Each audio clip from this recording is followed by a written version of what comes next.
Conversations about Historical Trauma, Part 1. Responses to trauma are often mediated by culture and history, a reality which should inform the delivery of mental health services for all culturally diverse groups. When working with American Indian children and families, clinicians must be especially aware not just of multi-generational trauma, but the ways in which each family and tribal community frames the narratives of their losses, said Maria Yellowhorse Braveheart, Ph.D., Hunkapapa Oglala, Lakota, Associate Professor of Psychiatry and Director of Native American and Disparities Research at the Center for Rural and Community Behavioral Health, University of New Mexico, Albuquerque. At the same time, tribal communities have cultural and historical healing processes that have been going on for ages, and these are strengths that communities can build on, commented Gretchen Chase Vaughn, Ph.D., a clinical psychologist and principal of Vaughn Associates, a New Haven, Connecticut consulting firm. In recent conversations with Impact, Vaughn, Braveheart, and Michelle Scott, MSOL, an enrolled member of the Manshatucket Pequot Tribal Nation in Manshatucket, Connecticut, considered ways in which the historical trauma of American Indian people shapes their experience of mental health issues and recovery from traumatic events. Trauma and grief interwoven. Braveheart defines historical trauma as, quote, cumulative and psychological wounding over the lifespan and across generations emanating from massive group trauma experience, end quote. In American Indian communities, the responses to those traumas, survivor guilt, depression and psychic numbing, fixation to trauma, low self-esteem and anger, often lead to self-destructive behavior, substance use, and domestic violence. In addition to the cycles of genocide and disenfranchisement to which they were subjected, American Indian tribes have been deterred from resolving their grief by federal prohibitions against their ceremonial practices and takeover of their sacred spaces. Thus, historical traumatic grief becomes interwoven with historical trauma. To address these complex factors, Braveheart developed the historical trauma intervention model. The intervention has been offered to tribal communities through the Takini Network, founded by Braveheart and colleagues in 1992. Takini is a Lakota word for survivor or to come back to life. During workshops and training sessions, at the invitation of tribal leaders, Takini Institute trainers collaborate with tribal community members to deliver tribal-specific interventions. The model relies on 4 components designed to foster healing from grief. 1. Confronting the history. 2. Understanding the trauma and its effects. 3. Releasing the pain. And 4. Transcending the trauma. Complexity and heterogeneity. The number of federally recognized American Indian tribes, 583, means that, quote, there is a lot of diversity across different tribal communities and within the same communities, end quote. Braveheart noted. That diversity extends to each tribe's history and culture. For example, many American Indians consider the boarding school experience, which for most tribes began in the 19th century and lasted into the 20th, as an exceptionally dark period. American Indian children were taken from their homes and forced to attend federal and Christian-run boarding schools. There they were punished for speaking their tribal language and forced to assimilate white cultural values while doing unpaid manual labor. Many children were physically and sexually abused. In contrast, many boarding schools today offer social and psychological services. Braveheart has thus found some regional and individual differences. Boarding schools are not necessarily perceived as universally traumatic. Quote, for those children who came from a family where everyone was drinking, she explained, the boarding school functioned as a safe haven. End quote. In encountering these diverse responses, Braveheart has been reminded as a clinician, quote, to be respectful, validating, and accepting of people who report their different experiences, end quote. Features of historical trauma. Braveheart and other researchers who have also found that the mental health constructs of the dominant culture in America do not adequately encompass the range of behaviors seen in American Indian people. Studies by Beals, Manson, and colleagues have found, for instance, that American Indian adolescents who had reported multiple traumas did not meet the DSM-4 criteria for PTSD. Quote, trauma responses vary across cultures, Braveheart said, and it is possible that we might have a higher trauma threshold before we become symptomatic. End quote. On the other hand, clinicians working with American Indian people should be careful not to overdiagnose PTSD and to respect the possibility that denial of trauma is serving as a coping mechanism for the individual or community. Sometimes what people see as psychosis is really a spiritual phenomenon or is culturally grounded, she pointed out. Tapping into community resilience. Because one of the core tenets of healing from trauma is the ability to reweave personal narratives, exploring history should take place in a space that allows the individual to be heard, understood, and validated. An SAM-HSA Circles of Care grant in 2008 allowed the Mashantucket Pequot tribal nation to explore ways of incorporating tribal wisdom to destigmatize mental health issues, reported Scott, who is executive project director of the MPTN Circles of Care project. With the help of Vaughn, who evaluated the project using a community participatory model, the tribal community designed a culturally appropriate mental health event for youth and families. 5 years ago, the tribe staged its first mental health awareness fair in conjunction with National Children's Mental Health Awareness Day. The planning committee, comprised of tribal community members, providers, parents, youth, and elders, began bi-monthly meetings 6 months before the event. During the event, traditional tribal foods, family tree exercises, storytelling, and art booths were among the activities offered to inform the 400 participants about mental health and cultural healing practices. Youth drew pictures of things that gave them happiness and learned to say the adage, "Be happy, be well," in Pequot, Wuyamush. Scott said the event had been so successful that the Tribal Council had endorsed it each year. Quote, "It's become a way for us to help heal the community through intergenerational connection," she said. In addition, for the past 4 years, the Mashantucket Pequot National Tribal Nation has partnered with Clifford Beers Guidance Clinic, an NCTSN center, to hold an event called the Healing in the Generations Family Violence and Child Trauma Conference in Mashantucket.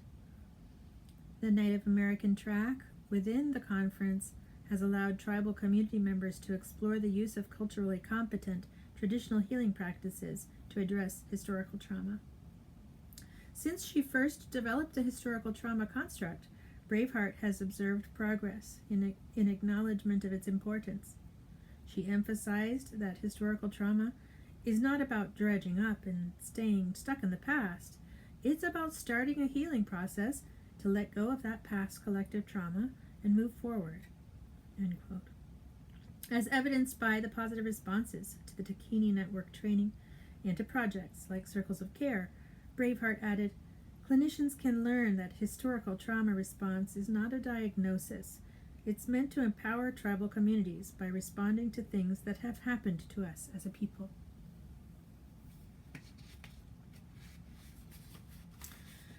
Conversations about Historical Trauma, Part 2. Part 1 of our series on historical trauma, see Impact Spring, introduced the concept that multi-generational trauma affects individual and familial response to trauma and loss. In practice, clinicians must be mindful that the pain children experience may be related to the pain that their parents, grandparents, and ancestors experienced, noted Vivian H. Jackson, Ph.D., a member of the NCTSN Advisory Board and a faculty member at the National Center for Cultural Competence at the Georgetown University Center for Child and Human Development. For African Americans, who are descendants of enslaved Africans, the dynamics of slavery itself, the institutionalized segregation and violence that followed emancipation, and ongoing struggles for racial justice continue to have a multifaceted impact on African American life. Impact spoke with several network members and a nationally known expert to further understand these impacts and the implications for clinicians who work with children and families. Post-traumatic slave syndrome. Bradley C. Stolbach, Ph.D., Associate Professor of Clinical Pediatrics at the University of Chicago Pritzker School of Medicine and Lead Technical Advisor for the Midwest region of the NCTSN's Complex Trauma Treatment Network, said that, quote, while in some ways individual trauma affects people in a fairly universal manner, historical trauma that has not been addressed will shape the way people respond to current traumatic experiences, end quote. Joy DeGruy, Ph.D., Assistant Professor at Portland State University School of Social Work, believes that sensitivity to the legacy of slavery can provide a useful lens through which to understand how African American families respond to and heal from trauma. Quote, slavery yields stressors that were both disturbing and traumatic, she said, exacting a wound upon the African American psyche, which continues to fester. After studying PTSD in African Americans, DeGruy developed and published a theory of post-traumatic slave syndrome. 1. The theory takes into account the development of survival adaptations necessary for enduring the hostile slavery environment, and how these adaptations, both positive and negative, continue to be reflected in African Americans' behaviors and beliefs.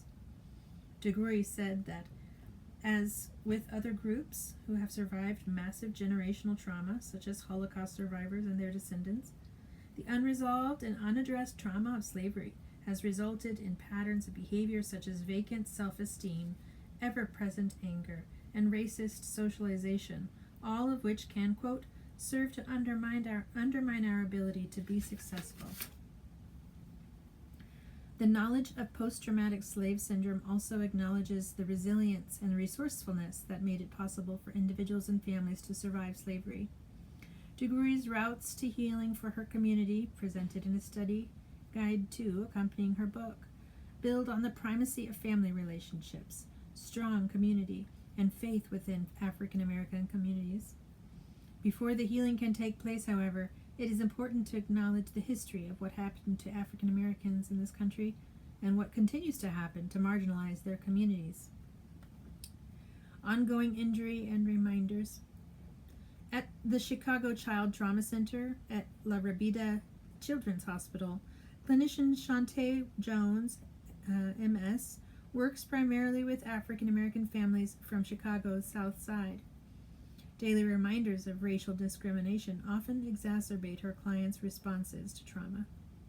Last year, a foster mother told Jones that the bodies of 2 young black men killed in a shooting were left on the street for hours before detectives and coroners removed them. She was angry that neighborhood children, including her foster daughter, were exposed to this lack of human dignity, yet another reminder that her neighborhood receives a lesser level of police and municipal services. Other reminders also surface in the treatment setting, Jones said. She recalled that when Trayvon Martin was killed in Florida, the incident, quote, entered the room with a young African-American teenager and his foster mother. Quote, he wondered what that meant for him as a young African-American man who embraces urban fashion and how people would perceive him, Jones said. It stirred up feelings of fear and anxiety that he was already experiencing related to his personal history of trauma. Trauma through a historical lens approach.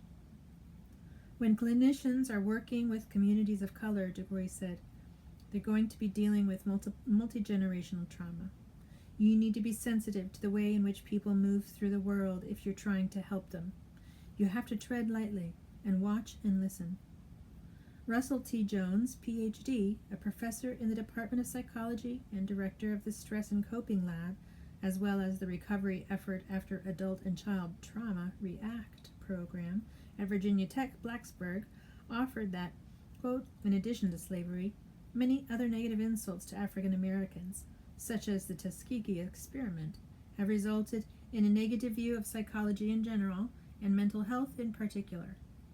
Jones further stated that this perspective lessens the likelihood that individuals will come forward and discuss very intimate and traumatic experiences. To impart to his colleagues a culturally and trauma-informed framework for providing care, Jones incorporates readings from culturally informed authors in his trauma-focused graduate program and his senior seminar titled, quote, The Psychology of Trauma. Stolbach said that plans are in the works at the Chicago Child Trauma Center to pilot a manual for diversity-informed practice, which was developed by network member Chandra Ghosh Ippen, PhD. In addition, the center holds weekly clinical case discussions to encourage staff to talk openly about issues of race and class as they relate to what's going on with the clients. Quote, sometimes the society communicates the message that racism and discrimination do not exist, noted Shante Jones. This is aspirational, but it does not reflect our current societal context. Jones continued, I think that I, as a clinician, bear some responsibility to name some of these factors so that people do not doubt themselves or their experiences. At the same time, she said, I do try to keep a broad lens and to keep in mind that in addition to the history of maltreatment and oppression, there are also legacies of resilience and strength that were passed down. Conversations about Historical Trauma, Part 3. Part 1 and 2 of this series explored the complex historical trauma histories that American Indians and African Americans bring to the treatment setting.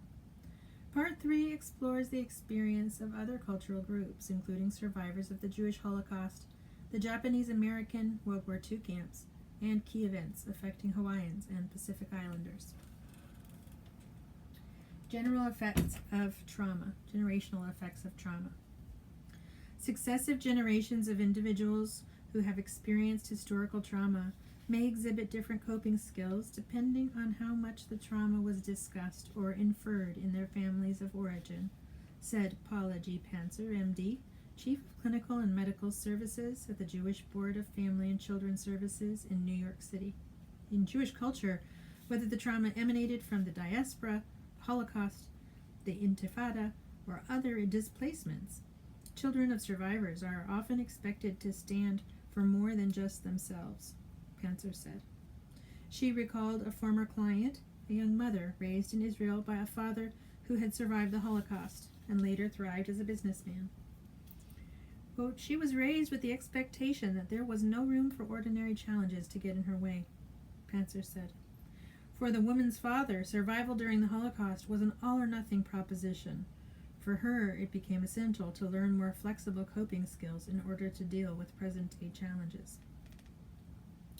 Donna K. Nagata, PhD, Professor of Psychology and Director of Clinical Training in the Department of Psychology at the University of Michigan, Ann Arbor, has studied the long-term psychological effects of the World War II Japanese-American incarceration on the survivors and their descendants. Japanese Americans were taken from their homes, dispossessed of all their holdings, and branded as untrustworthy and potentially disloyal by their own country. Survivors and descendants have processed the experience of the camps in complex ways over time. Responses ranging from low self-esteem to avoidance of the trauma have affected offspring, including Sansei, third generation, and even Yonsei, fourth generation Japanese Americans. Nagata and other researchers have noted profound and long-lasting effects of incarceration on overt family communication and unspoken messages related to ethnic identity, place in society, and awareness of power hierarchies. Although these effects may have lessened with succeeding generations, it is important for clinicians to be aware that this is a relevant issue that may have ramifications, Nagata said. As with any group subjected to historical trauma, reminders of the trauma can surface for Japanese Americans. The calls to round up suspicious Arab and Muslim Americans after the September 11th attacks were reminiscent of the anti-Japanese sentiment after the attack on Pearl Harbor. For some Japanese Americans, this labeling served to re-evoke the experience of being treated like the enemy within their own country. How trauma is understood. Clinicians should be mindful of how they characterize their clients' trauma, Panzer said. Quote, the impact of disproportionate exposure to threats based on assumptions such as the race of an individual may lead to incorrect understanding of the impact of trauma, she observed. The impact of the trauma may be experienced in the moment and over collective moments as traumatic and as part of the generational family story, which makes it an historical trauma as well. Quote, what is adaptive in the moment, such as teaching a child how to calmly behave when indiscriminately stopped by police for a search, may be normalized as part of one's cultural adaptation, but then differentially experienced as trauma, Panzer said. Accordingly, clinicians need to understand the family message and the individual response.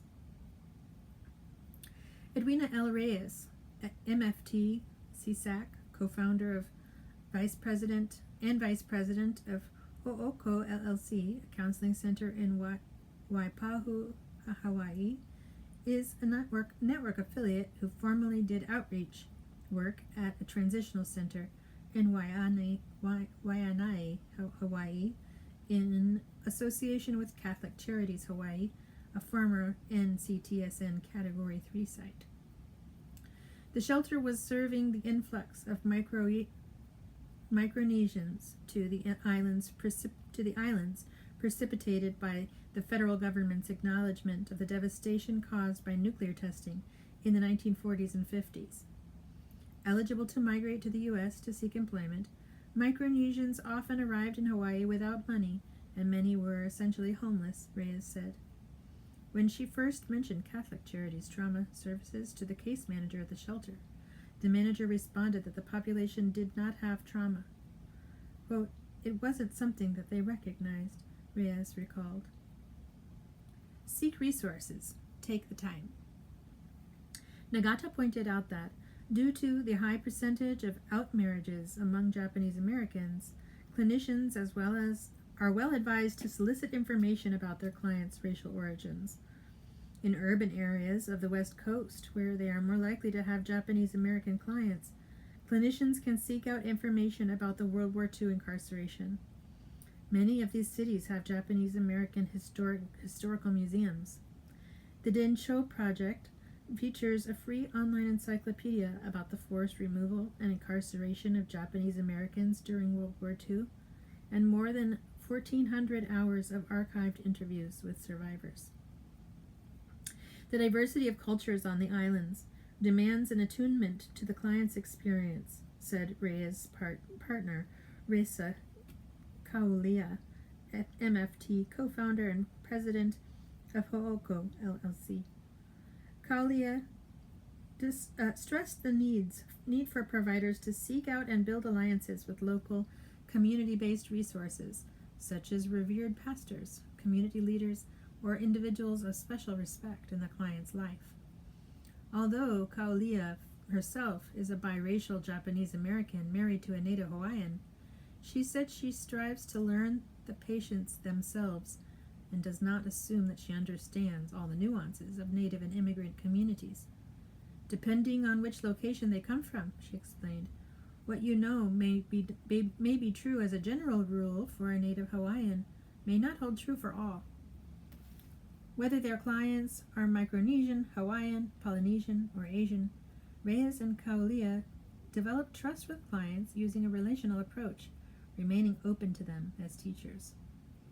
Only then can the work of healing from trauma begin. Even if a client is presenting with depression, Kaulia said, here in the islands, we spend an even greater amount of time working on building that trust as part of the treatment process. Clinicians' prior experience or expertise can be both a benefit and a limitation for dealing with their clients, Panzer said.